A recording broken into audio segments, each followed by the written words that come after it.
One of the areas that I get asked most about today is government reform. Reform is an area or an issue that, reform is probably the wrong word, but it's government change. And governments do change. We saw some major changes through legislative initiatives in the last year in the healthcare area and in the financial services area. We may see those change yet again in those areas. But the area of most change that's likely to occur that people generally are not as familiar with as they should be is regulatory change.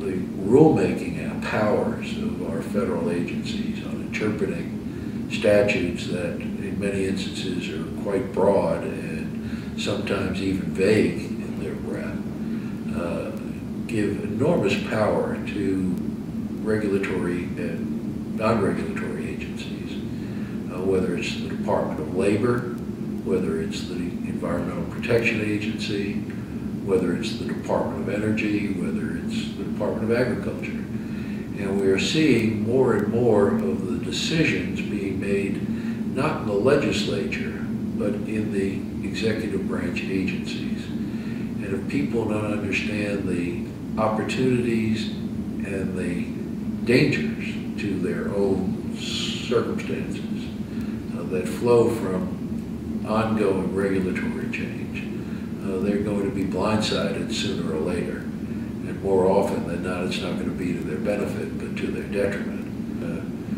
One has to be aware of what's going on, who's doing it, what the forces are behind it. And all too often, the agency's mandate is so broad that it's hard to say that actions that are being contemplated are ultra vires or in excess of the authority that they have in an area.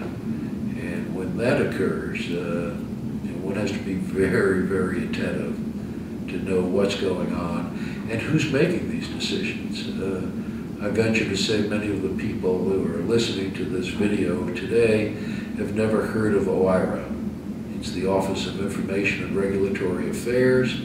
It's a component of the Office of Management and Budget, which is part of the Executive Office of the President. It oversees all of the rulemaking activities of all of the federal agencies and departments in the United States. And it coordinates those regulatory proceedings before the final regulations are issued, indeed before the proposed regulations are issued. And if you've never heard of OIRA and have no idea of the role that it plays, you are at the mercy of others who do.